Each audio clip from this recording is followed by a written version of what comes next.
हम में से बहुत सारे लोग ऐसे होंगे जिन्हें हनुमान चालीसा पूरी तरह से कंठस्थ होगा, और हम में से बहुत सारे लोग हैं जो हनुमान चालीसा का नित्य पाठ भी करते हैं। लेकिन हम में से कुछ लोग ऐसे हो सकते हैं जिन्हें हनुमान चालीसा का अर्थ या भावार्थ हो सकता है ना मालूम हो।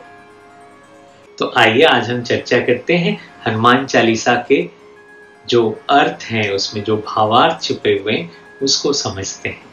खास करके आज की हमारी चर्चा केंद्रित होगी एक शिक्षार्थी पे, एक विद्यार्थी पे, एक साधक, एक स्टूडेंट को हनुमान चालीसा से क्या क्या सीखने को मिल सकता है, या एक शिक्षार्थी, एक लर्नर के लिए हनुमान चालीसा में क्या निहितार्थ छुपे हुए हैं। आइए हम इसकी चर्चा करते हैं। हनुमान चालीसा का आरंभ होता है एक बहुत ही सुंदर दोहे से,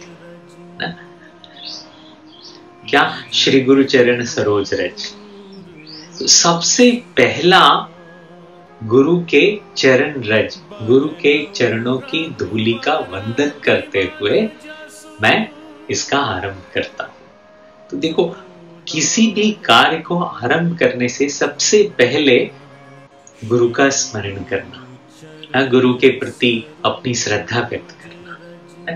कहते हैं श्रद्धावान लभते विद्या। एक विद्यार्थी के लिए अत्यंत आवश्यक है कि उसको अपने टीचर पर पूरा पूरा फेथ हो, श्रद्धा हो। ये बहुत जरूरी है ना, तभी आप सीख सकते हैं ना। अगर आप कहें कि पता नहीं ये टीचर मुझे सिखा पाएंगे कि नहीं, ये हम, तो फिर आप सीख भी नहीं पाओगे। तो उन पर पूरी श्रद्धा होना, ये पहला स्टेप, पहला जरूरी बात। तो इसका अर्थ ये है कि श्री गुरु महाराज के चरण कमलों की धूलि से अपने मन रूपी दर्पण को पवित्र करके मैं श्री राम, श्री रघुवीर जी के निर्मल यश का वर्णन करता हूं। और ये वर्णन कैसा है? जो दायको फल चार, वो 4 फल देने वाला है। वो कौन से 4 फल हैं? धर्म, अर्थ, काम और मोक्ष। इन चारों का हमें लाभ मिलने वाला है ये वर्णन सुन करके, ये पाठ करके। फिर कहते हैं, हे पवन कुमार, मैं आपको स्मरण करता हूं, मैं आपका सुमिरन करता हूं। आप तो जानते ही हैं मेरा शरीर और बुद्धि निर्बल है।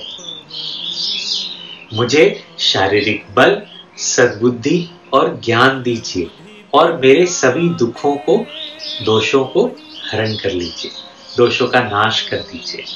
अब देखो, बहुत बार हमें ऐसे लगता है कि अगर साक्षात ईश्वर हमारे सम्मुख आके खड़े हो जाएं और कहें कि वर मांगो, तो हम में से बहुत सारे लोगों को हो सकता है यही ना समझ आए कि ईश्वर से क्या मांगना चाहिए। बट आप देखो, ये जो लाइन है हनुमान चालीसा का पहला दोहा में ही ये क्लैरिटी आपको दे दी गई कि आपको क्या मांगना चाहिए, आपको किस चीज का इच्छा करना चाहिए, आपको क्या डिजायर करना चाहिए ना। बल बुद्धि विद्या देहु मोहि। देखो, एक स्टूडेंट के लिए अत्यंत आवश्यक है कि वो शारीरिक रूप से स्ट्रांग हो, फिजिकली स्ट्रांग हो। तो बहुत जरूरी है कि वो एक्सरसाइज करें, अपने आप को स्वस्थ रखने के लिए स्पोर्ट्स में इन्वॉल्व हो, खेलें और योग करें। सूर्य नमस्कार बहुत जरूरी करना चाहिए सबको। तो शारीरिक रूप से स्वस्थ रहें, क्योंकि अगर आप बीमार पड़ते रहते हैं तो आपका बहुत नुकसान होता है ना। कई कई दिन तक आप पढ़ नहीं पाते, एक रेगुलरिटी डिस्टर्ब हो जाती है। तो अपने आप को स्वस्थ रखना अत्यंत आवश्यक। तो सबसे पहले क्या? बल दें। फिर बुद्धि, बुद्धि का काम क्या है? बुद्धि हमें गलत और सही का निर्णय करने में हेल्प करती है। अब मुझे पता होना चाहिए ये मुझे नहीं करना, ये मुझे करना है। अगर कोई आपका दोस्त आपको बोलता है कि चलो आज थोड़ा कुछ गलत कार्य की तरफ प्रेरित करता है, ले चले, तो आपको पता होना चाहिए कि अभी मुझे इसके लिए ना बोलना है। Just say no to him clearly and very firmly. Vidya, हाँ, इसी के लिए तो हम यहाँ आए हैं, हम शिक्षार्थी हैं, हम विद्यार्थी हैं। तो हमारा पहला काम ही ये है, मुझे एजुकेशन मिले, मुझे विजडम मिले, मुझे नॉलेज मिले। तो हम ज्ञान के लिए यहाँ आए हैं, विद्या प्राप्ति के लिए हम यहाँ हैं। फिर ये नहीं बोलते कि आप ये ले लीजिए, ये ले लीजिए, ये ले लीजिए। तो हनुमान चालीसा के पहले ही दोहे में ये क्लैरिटी दी गई, हाँ, that you should have a focused mind and you should have a very clear cut objective। तो और ये नहीं बोला कि आप ये ले लो, ये ले लो। हरम क्लेश विकार, जो कुछ भी हमारे दुख का कारण हो सकता है वो सब मुझसे ले लीजिए। देखो, हमें ना मांगना भी नहीं आता। जब ईश्वर सामने आ गए खड़े हो गए, तो अगर पूछ लें कि वर मांगो, तो हो सकता है हम में से बहुत सारे लोग होंगे जिनको समझ ही नहीं आएगा क्या मांगना चाहिए। तो पहले ही दोहे में बोल दिया गया क्या आपको मांगना चाहिए। एक छोटी सी कथा है, वो मैं आपको सुनाता हूँ, एक स्टोरी टाइम। कि एक किसान था, थोड़ा भोला था और हनुमान जी का बहुत बड़ा भक्त था। तो वो एक बार जंगल में भगवान का, हनुमान जी का स्मरण कर रहा था और वहाँ हनुमान जी प्रकट हो गए।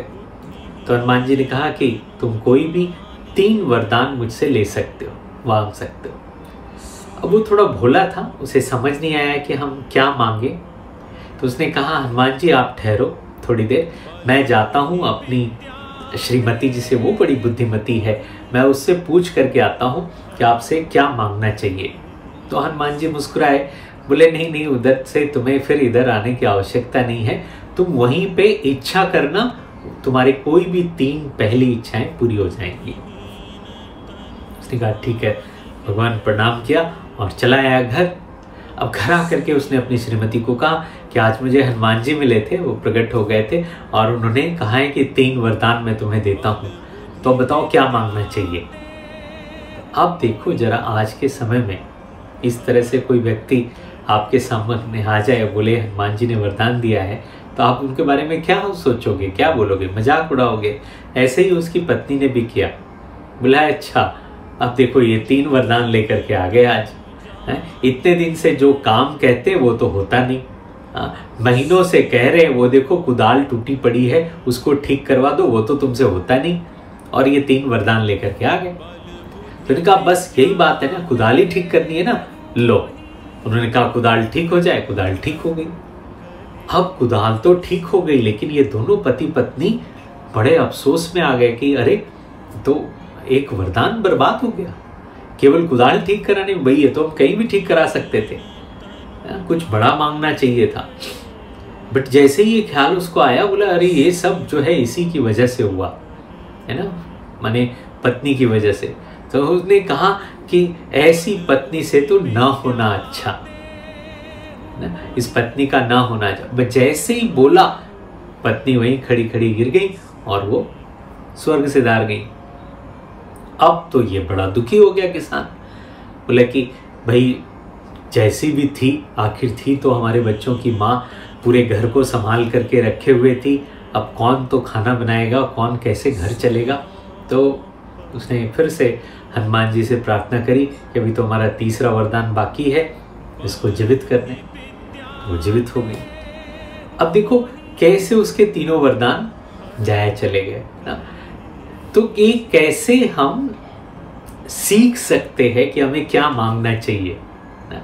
आप देखो ये पहले ही दोहे की पहली लाइन में ही बता दिया गया कि क्या मांगना चाहिए, बल बुद्धि विद्या, और हमारे सारे क्लेश चले जाएं।